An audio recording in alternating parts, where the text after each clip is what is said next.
Hello दोस्तों, स्वागत है आप सभी का एक और नए वीडियो में। आप जानते हैं कि जो दशहरा का छुट्टी था लगभग तमाम कॉलेजेस में, चाहे वो पटना यूनिवर्सिटी की बात हो या फिर आपकी पाटलिपुत्र यूनिवर्सिटी की बात हो, छुट्टी का जो सीजन था आज लगभग सब जगह समाप्त हो रहा है। आज 17 अक्टूबर है और कल एक्चुअली हो जाएगा 18 अक्टूबर, जो कि कल होता है दिन मंडे से सारे कॉलेजेस फिर से अपने टाइम के शेड्यूलिंग के अकॉर्डिंग ओपन हो जाएंगे। और जैसे ही ओपन होते हैं और कई सारे स्टूडेंट्स का अभी तक एक्चुअली में एडमिशन्स नहीं हो पाया है, तो इनके कारण उनके पास परेशानियों, उनके पास कन्फ्यूजन्स, पूरा का पूरा कन्फ्यूजन्स माइंड में भरा हुआ है कि उनका एडमिशन्स हो पाएगा नहीं हो पाएगा। एक्चुअली कुछ ऐसे कंडीशंस को क्रिएट कर दिया है, चाहे पटना यूनिवर्सिटी की बात हो या फिर पाटलिपुत्र यूनिवर्सिटी की बात हो, जिससे स्टूडेंट्स बहुत ज़्यादा परेशान हैं। स्टूडेंट्स परेशान होते हैं तो आजीवन सी बात है कि हमें भी ज़्यादा परेशानियाँ होती है कि आपके कई सारे प्रॉब्लम्स के हम जवाब नहीं दे पाते हैं क्लियरली। और जहाँ से मेरा भी एग्जाम का टाइम है, इस चलते थोड़ा सा कॉम्प्रोमाइज़ हमें भी करना पड़ रहा है, बट फिर से आपके बीच प्रेजेंट हुआ हूँ ताकि आपके कुछ और कन्फ्यूजन्स को दूर कर सकूँ। और जो पटना और पाटलिपुत्र यूनिवर्सिटी में जो स्पोर्ट एडमिशन्स का जो सिलसिला है वो एक्जैक्टली कब से स्टार्ट होगा और क्या कुछ थोड़ा सा आपको इंपॉर्टेंट बात का ख्याल रखना है, चूँकि मैं बीच में आकर के आपको बताया। और इसके बाद तुरंत जब आएगा स्पोर्ट एडमिशन्स के नोटिस, तो फिर नोटिस के साथ मैं आपके सामने प्रेजेंट भी होगा। लेकिन उससे पहले जो डॉक्यूमेंटेशन है और कुछ जो फॉर्मेलिटीज़ है, उस फॉर्मेलिटीज़ के बारे में आपको इन्फॉर्म कर देना मुझे लगा कि पहले बेटर है। तो पूरे इन्फॉर्मेशन के रिगार्डिंग इस वीडियो को प्रेजेंट कर रहे हैं। सो गाइज, इस चैनल पे अगर आप पहली बार विजिट कर रहे हैं तो प्लीज़ चैनल को सब्सक्राइब कर दीजिएगा, क्योंकि आप जानते हैं कि जो भी हम लोग का जो पिछला चैनल था जिसपे अच्छे खासे 20 कह सकते हैं 2500 प्लस सब्सक्राइबर थे, व्यूअर्स थे, सो उनका सारा का कनेक्शन कट गया। कारण है चैनल टर्मिनेट हो गया होगा, चैनल टर्मिनेट हो गया था, तो ये सारे व्यूअर्स हमारे पीछे रह गए थे। तो जो भी व्यूअर्स अभी विजिट करेंगे प्लीज चैनल को सब्सक्राइब कर दीजिएगा। और अब चलते हैं पूरे इन्फॉर्मेशन को फटाफट तेज अंदाज में सारे इन्फॉर्मेशन को आपके साथ शेयर करते हैं। अगर मैं बात करूं अभी पटना यूनिवर्सिटी की ऑफिशियल वेबसाइट के यानी एडमिशन्स वाले पोर्टल पे, तो एडमिशन्स वाले जब पोर्टल पे मैं जब विजिट करता हूं तो विजिट करने पे यहाँ पे अभी कुछ भी अपडेट रिगार्डिंग स्पोर्ट एडमिशन्स के रिगार्डिंग यहाँ पे अपडेट नहीं किया गया है। मैं बार बार बता रहा हूँ कि हम भी यहीं से चेक करते हैं, आप भी यहीं से चेक करते हैं। अंतर जरा सा हो जाता है कि हम जरा सा इसके लिए ज़्यादा कॉन्शियस होते हैं और आपसे पहले चेक करते हैं, आप पीछे चेक करते हैं, इसलिए हम आपके बीच में यानी मीडिएटर बन जाते हैं। ऐसा नहीं है कि हम लोग यूनिवर्सिटी के मेंबर हैं, बट हम लोग को एक्सपीरियंस है, यूनिवर्सिटी में हम लोग का आना जाना होता है, जैसा एडमिशन्स है उस कॉलेज में, इसलिए कुछ एक्सपीरियंस हम लोग के पास आ गया है। तो आप ज़्यादा परेशान नहीं होइएगा, आप भी इस अपडेट को टू द टाइम आप फटाफट चेक करते रहिए टाइम इंटरवल के बीच में, ताकि आप पीछे न रह जाएं। तो स्पोर्ट एडमिशन्स के जो भी सारे नोटिस होंगे इस पोर्टल पे यहाँ पे आएगा, यह कन्फर्म है। आगे के बारे में बात करें और कब आएगा एग्जैक्टली इसके बारे में कई सारे यूट्यूबर्स ने कई डेट्स भी बताया, मैंने भी एक्सपेक्ट किया था आज की रिगार्डिंग कि आज शाम तक आएगा। चूंकि जो मैं बता रहा हूँ उसे ध्यान से समझिएगा। एग्जैक्टली क्या हुआ था कि कल यानी 16 अक्टूबर को भी कई सारे यूट्यूबर्स ने बताया था, जैसे एक और यूट्यूबर से मैं नाम नहीं लेना चाहता हूँ, जिन्होंने बताया था कि 16 अक्टूबर को आपका कट ऑफ लिस्ट आएगा, यानी कट ऑफ लिस्ट नहीं, स्पोर्ट एडमिशन्स के रिगार्डिंग नोटिस आएगा, वैकेंट सीट का डिटेल आएगा। तो मुझे जरा सा बेचैनी हो गया, मैं चला गया पटना यूनिवर्सिटी के कैंपस में। और कैंपस में जाने के बाद वहाँ के जो गार्ड थे, गार्ड से मैंने पूछा कि क्या कोई अंदर जो कमेटी के मेंबर हैं एडमिशन्स के, यानी जो कंप्यूटर ऑपरेटर्स हैं, वे क्या बैठे हुए हैं और क्या वे एडमिशन्स पे काम चल रहा है। तो वे बताएं कि अभी तो जो कमेटी मेंबर्स है एडमिशन्स के रिगार्डिंग यानी जो पोर्टल को पूरे पोर्टल को होल्ड करते हैं, तो वे अभी नहीं आए हैं, वे अभी छुट्टी में, आज से उनका ड्यूटी स्टार्ट होता है। तो फिर भी मैं कंफर्म होने के लिए मैं इसके अनुसार से अपना एक्सपेक्टेशंस को क्रिएट कर लिया कि आज शाम 4 बजे तक या 7 बजे तक मैक्सिमम वैकेंट सीट के डिटेल और अदर सारे डिटेल्स को आज पब्लिश कर दिया जाएगा, ताकि कल से एडमिशन्स के प्रोसेस स्टार्ट हो चुके हैं। चूंकि 19 तारीख को फिर से छुट्टी है पटना यूनिवर्सिटी में, आप देख सकते हैं, उसको मैं एकेडमिक कैलेंडर भी दिखा देता हूँ, पूरा प्लानिंग के साथ सब चीज काम करेगा। पटना यूनिवर्सिटी के ही ऑफिशियल वेबसाइट पे कैलेंडर भी है और कैलेंडर में कई सारे प्रकार के कैलेंडर है, लेकिन examination calendar, admission calendar, holiday calendar. और जब मैं आपको हॉलीडे का कैलेंडर दिखाऊंगा तो आप यहाँ पे देखिए कि जो 19 अक्टूबर का टाइम है, ये छुट्टी है, जो दिन मंगलवार होता है, इसमें रीजन लिखा है किस लिए कारण छुट्टी है। तो आज है 17 आज है संडे, आज नोटिस आने के मैक्सिमम प्रोबेबिलिटीज है। इसके बाद कल 18, कल से एडमिशन्स के प्रोसेस के रिगार्डिंग सारे प्रोसेस स्टार्ट कर दिए जाएंगे, ताकि 20-21 तक हर हालत में एडमिशन्स के प्रोसेस को खत्म किया जाए। कारण मैंने आपको पहले भी बताया है कि 22 से पार्ट 1 के स्टूडेंट्स का फिर एग्जामिनेशन स्टार्ट है। तो एडमिशन्स के टाइम में एग्जामिनेशंस के प्रोसेस को इंटरफेयर कभी भी करने की कोशिश यूनिवर्सिटी नहीं करती है, ताकि पूरा सिस्टम ठीक ठाक से बना रहे। तो इंटरफेयर तो बीच में नहीं करेगी, ये कंफर्म है।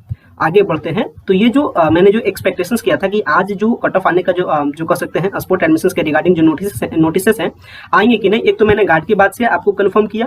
दूसरा बात कि अभी मैं एग्जैक्टली पूरा 100% श्योर भी नहीं हूँ, क्योंकि पटना यूनिवर्सिटी ने जो स्टूडेंट्स के सपोर्ट के लिए जो कॉन्टैक्ट नंबर दिया है, उस नंबर पर जब मैं बार बार कॉल कर रहा हूँ, तो आप भी अगर कॉल करके देख सकते हैं, इसमें कॉलिंग करने का टाइम है सुबह 10 बजे से लेकर शाम के 5 बजे तक, या फिर इस पर मेल करने का है, आप मेल कर सकते हैं कि स्पोर्ट एडमिशन्स के रिगार्डिंग नोटिस कब आएगा। आप इस तरीके से, या जब कॉल करते हैं तो अभी कॉल स्विच ऑफ आ रहा है, इसका मतलब अभी डाटा ऑपरेटर अभी हैंडलिंग नहीं कर रहे हैं, क्योंकि ये जो टेक्निकल सपोर्ट है यही पूरे प्रोसेस को, एडमिशन प्रोसेस को हैंडल कर रहे हैं। तो ये जो कॉन्टैक्ट नंबर पे कॉन्टैक्ट कर रहे हैं, अभी अभी लगातार अभी स्विच ऑफ बता रहा है। उम्मीद है कि 4 बजे शाम तक अपलोड होगा। तो जब ये कॉल लगना स्टार्ट हो जाएगा, तो 100% कंफर्म है कि सारे डाटा ऑपरेटर्स एडमिशंस के रिगार्डिंग पूरे प्रोसेस के लिए अब सीटअप हो चुके हैं, यानी पूरा प्रोसेस अब स्टार्ट होने वाला है, या फिर कह सकते हैं नोटिस सर्कुलेट होना स्टार्ट जैसे ही होने वाला रहेगा उसके पहले ये नंबर लगना स्टार्ट हो जाएगा। तो मैं तो लगातार इस नंबर पे कांटेक्ट करने का कोशिश कर रहा हूँ। आपसे भी रिक्वेस्ट होगा कि आप इस नंबर पे कांटेक्ट करें और ऑक्सफोर्ड एडमिशंस के रिगार्डिंग पूछे, जो कि कोई भी कंफर्म आपको बाहरी कार में नहीं बता पाएगा। जो एडमिशंस के कमिटी मेंबर है वही आपको एग्जैक्टली बता सकते हैं कि कब आएगा।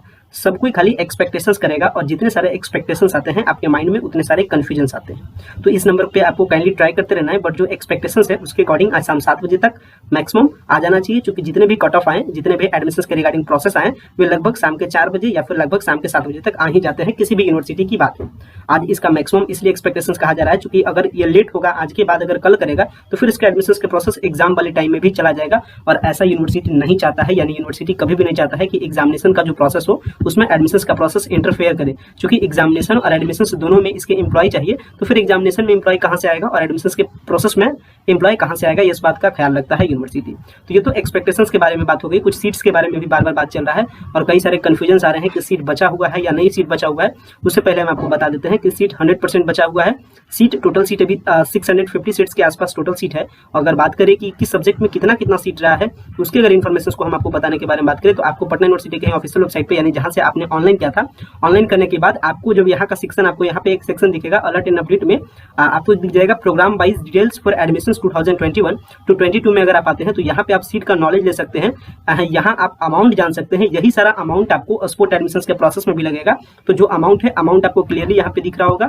यहाँ पे आपको दिख जाएगा name of the program for suppose BA honours, और यहाँ पे इंस्टीट्यूशंस बीएन कॉलेज, ड्यूरेशन 3 साल का होता है। टोटल बीए ऑनर्स में 600 सीट है। तो इस 600 सीट्स में भी कई सारे सीट्स अभी बचे हुए हैं, इस बात का आप ख्याल रखिएगा। और अमाउंट आपको 2413 रुपये लगता है। क्या पूरा डिटेल्स है, यहाँ पे पूरा डिटेल्स दिया गया है, या फिर आप कॉन्टेक्ट कर सकते हैं। यहाँ के जो टेलीफोन नंबर है, हर कॉलेज का टेलीफोन नंबर है, इसके रिगार्डिंग भी आप कॉन्टेक्ट कर सकते हैं। तो ये तो पूरे सीट्स के बारे में बात है, कौन कौन सा कोर्स है, क्या क्या सारे कोर्सेज में कितने सारे किस कॉलेज में सीट है, आप यहाँ से जान सकते हैं। बट एक्जैक्टली किस कॉलेज में कितना सीट बचा हुआ है, इसका नोटिस भी इसी तरीके से रिलीज होगा। जिस तरीके से अभी टोटल का नोटिस है, इसी तरीके से पर कॉलेज का भी लिस्ट जनरेट होगा। तो आप इसके अकॉर्डिंग देख लीजिएगा, और अपने अकॉर्डिंग डिसाइड भी चॉइस कर लीजिएगा कि किस कॉलेज में आप ज्यादा ट्राई करें। यानी जिसके पास अभी आपको ज्यादा सीट दिख रहा है, उसी अनुमान, उसी प्रेडिकेशंस के साथ आप मन में ट्राई कीजिएगा, यानी मन में फिक्स कर लीजिएगा अपने एम को कि हमको इसी में ट्राई करना है, क्योंकि इसमें अभी ज्यादा सीट है। जब इसमें ज्यादा सीट है, इसका मतलब जो सीट का डिटेल्स आएगा, वैकेंट सीट का डिटेल, उसमें भी सीट का डिटेल ज्यादा होगा। ये तो सीट के डिटेल के बारे में। अमाउंट के बारे में, जो अमाउंट आपको दिख रहा है इसी के आसपास रहेगा, ज्यादा कोई अंतर नहीं रहेगा।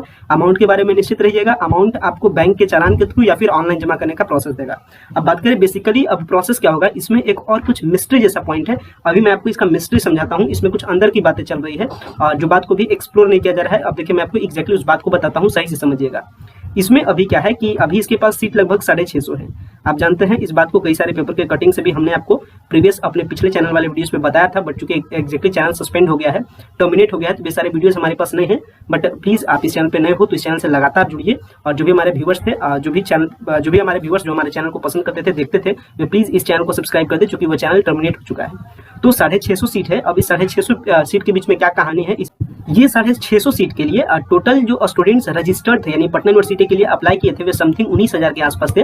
और 19,000 में जो सिलेक्शन हुआ वो लगभग आपको 3500 के आसपास का सिलेक्शन हुआ। 4200 इसके पास टोटल सीट है। अगर जो भी ये पूरा सीट आप देख रहे हैं हर कॉलेज का, सब कॉलेज का अगर आप सीट जोड़िएगा तो 4200 के आसपास जाएगा, या फिर आप खुद से जोड़ के देख सकते हैं पूरे कैलकुलेशंस को। तो इसमें आपको 650 सीट है। ओवरऑल बात करें तो एक अभी टोटल जो स्टूडेंट्स है जिनका एडमिशन नहीं हो पाया है बट पटना यूनिवर्सिटी के लिए अप्लाई किए थे, वे अप्रॉक्स 15,000 है। यानी 15,000 स्टूडेंट अभी बचते हैं 650 सीट के लिए। इसका मतलब होता है कि पटना यूनिवर्सिटी भी पाटलिपुत्र यूनिवर्सिटी वाले पॉलिसी को ही अडॉप्ट करेगा, और अडॉप्ट करने का मतलब है कि स्पोर्ट एडमिशंस के प्रोसेस में भी 2 भाग में इसे बांट देगा। पहले एक रजिस्टर्ड वालों के लिए और दूसरा फेज में नॉन रजिस्टर्ड वालों के लिए। कहने का मतलब है कि इसके पास अभी सीट के कंपेयर, यानी सीट 650 और रजिस्टर्ड स्टूडेंट एक्सेस है कंपेयर टू सीट के भी कई गुना रजिस्टर्ड स्टूडेंट्स है। यानी जो पहले लीगली प्रोसेस होता है उसके अकॉर्डिंग तो अब बातें लग रही है, यानी जैसा लेट हो रहा है और जो पूरा प्रोसेस आ रहा है, इसके अकॉर्डिंग जहां तक मैं एक्सपेक्ट करता हूं या आप भी एक्सपेक्ट कर सकते हैं कि इतना प्रोसेस को सर्कुलेट करने का मतलब है कि पूरे प्लानिंग को प्रिपेयर करना और पूरे प्लानिंग पे हर कमिटी मेंबर का सहमति होना। और उसमें से यह एक पार्ट जरूर हो सकता है कि जो पहले रजिस्टर्ड स्टूडेंट्स यानी हमारे पास पटना यूनिवर्सिटी पास अभी 15,000 स्टूडेंट्स ऐसे हैं जो पटना यूनिवर्सिटी के ऑफिशियल वेबसाइट पे रजिस्टर्ड है फॉर एडमिशन के लिए, यानी ये जो 650 सीट है इस पे सबसे पहले मौका मिलेगा रजिस्टर्ड स्टूडेंट्स वालों के लिए। तो जो भी नॉन रजिस्टर्ड स्टूडेंट्स है यानी जो पटना यूनिवर्सिटी के लिए ट्राई कर रहे हैं बट फॉर्म को अप्लाई नहीं किए थे, वे अपने चांसेस दम 50% से जिसने आपको 20% से भी कम चांसेस रखना है, क्योंकि 15,000 स्टूडेंट्स हैं और सीट मत 650 है, यानी रजिस्टर्ड स्टूडेंट्स का तो अभी पता नहीं चल रहा है, तो नॉन रजिस्टर्ड स्टूडेंट्स की तो मैं अभी बात ही नहीं करूंगा। यानी नॉन रजिस्टर्ड वालों का भी मौका मिलेगा नहीं मिलेगा ये डिपेंड करता है आपका स्पोर्ट एडमिशन के प्रोसेस के बाद, यानी स्पोर्ट एडमिशन के प्रोसेस के बाद भी अगर सीट बच जाएगा तो फिर मौका मिलेगा नॉन रजिस्टर्ड वाले स्टूडेंट्स को। या फिर अगर यूनिवर्सिटी अच्छे तरीके से सोचती है तो नॉन रजिस्टर्ड और रजिस्टर्ड दोनों के लिए एक सेम प्रोसेस लाएगी, यानी फिर से अप्लाई करने का प्रोसेस को यूनिवर्सिटी अडॉप्ट करेगी। लेकिन अगर यूनिवर्सिटी अडॉप्ट करती है ओनली इस प्रोसेस को कि पहले हम रजिस्टर्ड वालों को मौका देंगे, तो रजिस्टर्ड वालों के लिए अप्लाई करने की जरूरत नहीं पड़ेगा। मैं बता दूं अगर सिंपल सा प्रोसेस के बारे में, यानी रजिस्टर्ड वालों के लिए मैं बता रहा हूं, ध्यान से समझिएगा। रजिस्टर्ड वाले स्टूडेंट्स को अगर मौका देती है सबसे पहले, तो इसमें इनको कौन कौन सा डॉक्यूमेंट लेना पड़ेगा। सबसे पहले नोटिस आएगा वैकेंट सीट का डिटेल का, नोटिस को आप देखते हैं अपने घर बैठे पोर्टल पे जाकर के आप नोटिस को देखते हैं। चूंकि लेट करने का मतलब है कि इनको अप्लाई करने की किसी भी चीज की आवश्यकता नहीं है, तो सिस्टम क्या चाह रही है कि पहले नोटिस को हम सर्कुलेट कर देंगे जिसमें हम वैकेंट सीट का पूरा डिटेल दिखा देंगे। वैकेंट सीट का डिटेल दिखाने के बाद स्टूडेंट्स चॉइस को अपना लॉक कर लेगा अपने मन में कि हमको ये सारा कॉलेज चाहिए। इसके बाद डायरेक्ट नोटिस सर्कुलेट करेगी यूनिवर्सिटी कि आपको इस सेंटर पर विजिट करना है। सेंटर का पॉलिसी जरूर आएगा, क्योंकि यूनिवर्सिटी लेट करी है और लेट करी है तो सब जगह एग्जाम चलेगा, तो फिर किसी कॉलेज में कहाँ बैठेंगे ये सारे प्रॉब्लम हो जाएंगे। तो इसके लिए जो पिछले बार का जो स्पोर्ट एडमिशन का प्रोसेस था उसमें व्हीलर सेनेट हाउस को चूज किया जाता था। अभी मैं वो भी नोटिस आपको दिखाता हूँ पिछले साल का, कि पिछले साल के नोटिस में किस तरीके से स्पोर्ट एडमिशन के प्रोसेस कंप्लीट होते थे। तो चांसेस है कि जो भी रजिस्टर्ड स्टूडेंट्स हैं उनको 18 भी छोड़ दीजिए। अब 18 को मान लीजिए कि नोटिस आता है, 29 छुट्टी है, 20 के बाद अब लग रहा है प्रोसेस चलेगा। 20 के बाद आपको बताया जाएगा कि wheeler senate house Patna university के कैंपस में पहुंचिए, वहां आप सारे डॉक्यूमेंट्स लेके आइए। जिनका डॉक्यूमेंट सबसे बेटर होगा उनको सबसे पहले चांस मिलेगा, बट हाँ जो स्टूडेंट सबसे पहले पहुंचते हैं उनके लिए डॉक्यूमेंट मायने नहीं करेगा कंपेयर टू अदर स्टूडेंट्स। और अगर एक टाइम बहुत सारे स्टूडेंट्स गैदर कर जाएंगे एक जगह तो फिर डॉक्यूमेंट परसेंटेज मायने कर जाएगा। तो स्पोर्ट का सिंपल सा रूल होता है, सबसे पहले आइए सबसे पहले लेकर जाइए। तो अगर आप रजिस्टर्ड स्टूडेंट से पटना यूनिवर्सिटी के, फिर भी आप कोशिश कीजिएगा कि सबसे पहले पहुंचे तो आपका सीट कंफर्म है। तो डॉक्यूमेंट में आपको याद रखना है कि एप्लीकेशन फॉर्म, यानी जिस टाइम आपने पटना यूनिवर्सिटी के लिए अप्लाई किया उसका एप्लीकेशन फॉर्म, क्लास 10th और क्लास 12th का आपके पास ओरिजिनल सर्टिफिकेट होना चाहिए फॉर वेरिफिकेशन के लिए। ये वेरिफिकेशन के बाद आपको लौटा दिया जाता है। अगर आपके पास नहीं है तो डिजी लॉकर का निकाल लीजिए, उससे प्रॉब्लम नहीं है। इसके बाद सबसे जो इंपॉर्टेंट डॉक्यूमेंट है ये आपका सीएलसी। जो भी स्टूडेंट्स के पास सीएलसी नहीं है, सीएलसी का मतलब होता है कॉलेज लिविंग सर्टिफिकेट या फिर स्कूल लिविंग सर्टिफिकेट। जिनके पास भी सीएलसी नहीं है वे तो चांसेस अपने कम से कम रखें, या तो फिर सबसे पहले पहुंचने की कोशिश करें। तो पहला डॉक्यूमेंट आपका एप्लीकेशन फॉर्म, दूसरा क्लास 10 का मार्कशीट, तीसरा क्लास 12 का मार्कशीट। इसके बाद आपका सीएलसी, अगर किन्हीं का गैप वगैरह हो तो गैप सर्टिफिकेट, या गैप नहीं भी हो तो चलेगा। आपको गैप के लिए आपको कुछ टाइम मिल सकता है, लेकिन सीएलसी के लिए कोई भी कॉम्प्रोमाइज नहीं होगा। ये तो इंपॉर्टेंट डॉक्यूमेंट है, सबसे इंपॉर्टेंट आपका सीएलसी है, इस बात का आपको ख्याल रखना है। इसके बाद ये सारे डॉक्यूमेंट्स के आपको फोटोकॉपीज भी रखना है, ये तो आपको फोटोकॉपीज में देना है। सारे डॉक्यूमेंट्स को आपको दो फोटोकॉपीज अपने पास रखिएगा ताकि डॉक्यूमेंट्स वहाँ पे जमा होगा। तो सारे कॉपीज का आप दो डॉक्यूमेंट रखना है। और ये जो एप्लीकेशन फॉर्म है क्लास 10th का है, क्लास 12th का है, सीएलसी है, प्लस आपका माइग्रेशन है, जो भी सारा डिटेल्स है सारा डिटेल्स का फोटोकॉपी भी अपने पास रखना है, प्लस ओरिजिनल कुछ ऐसे डॉक्यूमेंट होंगे जो आपके जमा हो जाएंगे, जैसे सीएलसी, माइग्रेशन, आपका gap year certificate, application form, ये सारे डॉक्यूमेंट्स आपके जमा हो जाते हैं। जबकि क्लास 10th और 12th के डिटेल्स आपको फिर से रिटर्न कर दिया जाता है, आपसे जमा नहीं लिया जाता है।